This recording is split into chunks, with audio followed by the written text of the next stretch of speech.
नमस्कार साथियों, YouTube channel veterans news में आपका स्वागत है। साथियों, आज हम स्टाफ सिलेक्शन कमीशन यानी SSC कर्मचारी चयन आयोग द्वारा आयोजित की जाने वाली कंबाइंड ग्रेजुएट लेवल एग्जामिनेशन की डिटेल्स लेके आए हैं। पूरी जानकारी के लिए आप वीडियो लास्ट तक देखें। आज हम इस वीडियो में इस SSC CGL एग्जाम द्वारा क्या क्या पोस्ट भरी जाती हैं, जॉब लोकेशन क्या होता है, सैलरी कितनी होती है, वैकेंसी कितनी है, इसके लिए एजुकेशन क्वालिफिकेशन क्या होती है, एज लिमिट, रिजर्वेशन क्या अवेलेबल है, इसके लिए एग्जाम फीस क्या है, अप्लाई का तरीका क्या है, नोटिफिकेशन या जो अप्लाई करने का लिंक है वो कैसे मिलेगा, कैसे देख पाएंगे या कैसे अप्लाई कर पाएंगे, इस सारा चीज़ का विस्तार से बात करेंगे। साथियों, अगर आपने चैनल को सब्सक्राइब नहीं किया तो सब्सक्राइब कर दें, बेल आइकन यानी घंटी के निशान को प्रेस कर दें ताकि आगे अपलोड होने वाले वीडियो का नोटिफिकेशन आपको तुरंत मिल सके और आप तुरंत देख सकें। साथियों, जैसा कि हमने बताया, जो स्टाफ सिलेक्शन कमीशन है, कर्मचारी चयन आयोग, ये केंद्र सरकार की ग्रुप बी और सी पोस्ट के लिए कंबाइंड ग्रेजुएट लेवल एग्जामिनेशन का आयोजन करता है।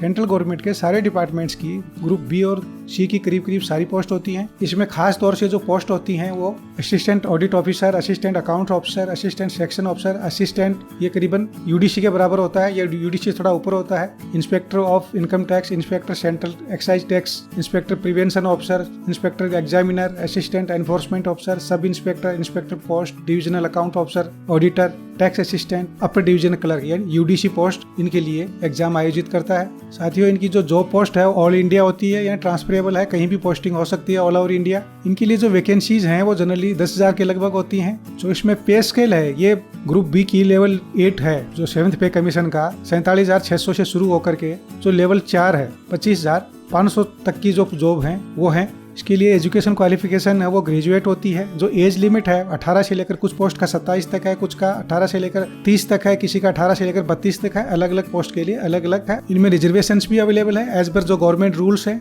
तो सेंट्रल गवर्नमेंट की जो ग्रुप सी पोस्ट होती है उसमें एक्स-सर्विसमैन का 10% कोटा होता है। एग्जाम फीस की बात करें तो ये 100 रुपया होता है उसका, सिर्फ जनरल और OBC के लिए। रिजर्व कैटेगरी और एक्स-सर्विसमैन के लिए कोई फीस नहीं होती है। इसकी जो अप्लाई करने की डेट है एज पर SSC जो टाइमलाइन है, टाइम टेबल प्रोग्राम है, उसके हिसाब से 15 सितंबर 2020 से शुरू होगा और 15 अक्टूबर 2020 तक होना है। तो कोरोना की महामारी चल रही है, इसके कारण थोड़ा बहुत आगे पीछे हेर फेर हो सकता है। अभी तक नोटिफिकेशन इश्यू नहीं हुआ है, पर एज पर प्लान ये जल्दी ही इश्यू हो जाना चाहिए और 15 सितंबर से इसकी जो अप्लाई करने का प्रोसेस शुरू होना है। इसके लिए जो SSC की वेबसाइट है ssc.nic.in, उस पर आप क्लिक करके देख सकते हैं। और जो हमने भी लिंक दिया है नोटिफिकेशन और जो अप्लाई करने का है, पर वो ओपन होंगे जब ये अपलोड हो जाएगा, तो आप बार बार चेक कर सकते हैं। वीडियो के डिस्क्रिप्शन में लिंक दिया है उससे भी देख सकते हैं, या वेबसाइट पे जाकर डायरेक्ट भी आप चेक कर सकते हैं। अप्लाई आप SSC की वेबसाइट पे ही करें, दाएं बाएं किसी और लिंक से जाकर के न करें। इस वीडियो का मकसद सिर्फ आपको जानकारी देना है कि आगे SSC की CGL की एग्जाम आ रही है, ताकि आप उसकी तैयारी कर सकें, अपने आप को वेल प्रिपेयर कर सकें। इसके लिए अभी हम डिटेल में जो पुराना नोटिफिकेशन है 2019 का,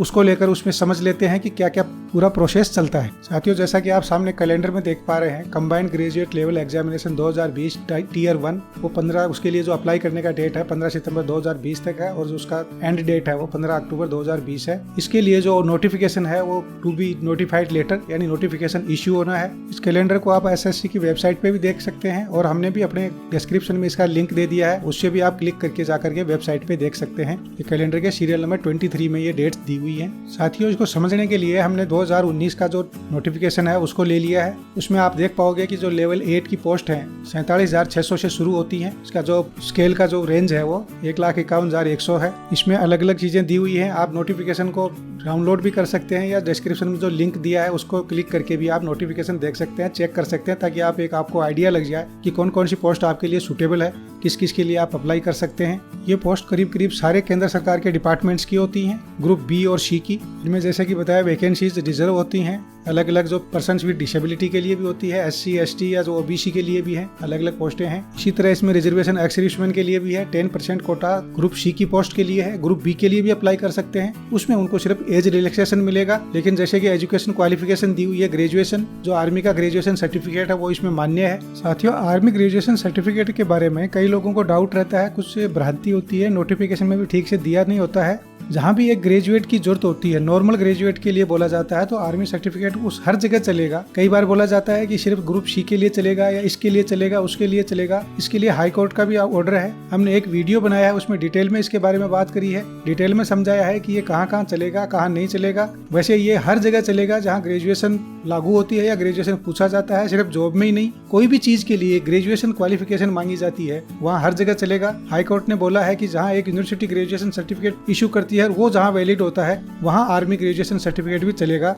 कोई इसके लिए बंदिश नहीं है, कोई बाउंडेड नहीं है कि सिर्फ इतनी ही काम के लिए ये चलेगा। तो आप इस चीज को जरूर देख लें, वो वीडियो को अच्छी तरह से देख लें। ऊपर आई बटन में भी फ्लैश कर रहा है और नीचे डिस्क्रिप्शन में भी हमने उसका लिंक दिया है। तो जो ग्रेजुएशन की अलग पोस्ट हैं उनके लिए अप्लाई करना चाहते हैं, अच्छे क्वालिफाइड लोग हैं या उनको लगता है कि वो अच्छे नंबर ला सकते हैं या दूसरी पोस्ट भी कंपटीशन के थ्रू ले सकते हैं, तो बहुत अच्छी पोस्ट है, वो इसके लिए भी अप्लाई कर सकते हैं। इसके लिए जो एज है वो डेट ऑफ एप्लीकेशन से काउंट होती है, यानी जो 15 सितंबर 2020 है या अगर डेट आगे पीछे होती है तो जो डेट ऑफ एप्लीकेशन है उस डेट से एज को गिना जाता है। या कई बार जो 1 जनवरी 2020 या 1 जनवरी 2021 वो एक कट ऑफ डेट देते हैं, तो जो नोटिफिकेशन में दिया हुआ है उसी हिसाब से डेट काउंट होगी। इसमें एज रिलैक्सेशन जैसे गवर्नमेंट के रूल्स हैं उसी हिसाब से होता है, जैसे SC ST person with disability, जो इनको जिस तरह से एज रिलैक्सेशन दिया हुआ है वो होता है। एक्स सर्विसमैन के लिए सीधा सीधा एक फॉर्मूला होता है कि जो उनकी करंट एज है उसमें से सर्विस माइनस कर दी जाती है, फिर जनरल को 3 साल का बेनिफिट और दिया जाता है, नहीं रिलैक्सेशन 3 साल का और दिया जाता है। इसी तरह जो SC ST या पर्सन्स विद डिसेबिलिटी हैं उनको भी जो सिविल कैंडिडेट को जो एक्स्ट्रा टाइम दिया जाता है वो एक्स सर्विसमैन को भी दिया जाता है। इसलिए करीब करीब हर एक्स सर्विसमैन जो 55 या 60 साल का नहीं हुआ है वो इसके लिए अप्लाई कर सकता है, यानी जो बाद में जाकर के अप्लाई करना बेकार सा होता है, 55 साल के बाद 1-2 साल उसमें लग जाता है, 2-3 साल ही नौकरी करने के लिए मिलता है, पर वो अप्लाई कर सकते हैं। अगर एक सुबेदार मेजर भी 32 साल नौकरी करके रिटायर होता है तो वो भी इसके लिए अप्लाई कर सकता है। जो सर्विस पर्सनल 1 साल के अंदर अंदर रिटायर होने वाले हैं वो भी इसके लिए अप्लाई कर सकते हैं, पर वो अपने रिकॉर्ड ऑफ एफिशिएंसी के लिए पहले NOC ले लें। साथियों इसके लिए एग्जाम सेंटर होते हैं करीब करीब ऑल ओवर इंडिया, सब जगह होते हैं, और जो इसकी स्कीम ऑफ एग्जामिनेशन है वो Tier 1 Tier 2 Tier 3 इस तरह से करके होती है। Tier 1 एग्जामिनेशन एक स्क्रीनिंग टाइप की होती है, वो कंप्यूटर बेस्ड होती है।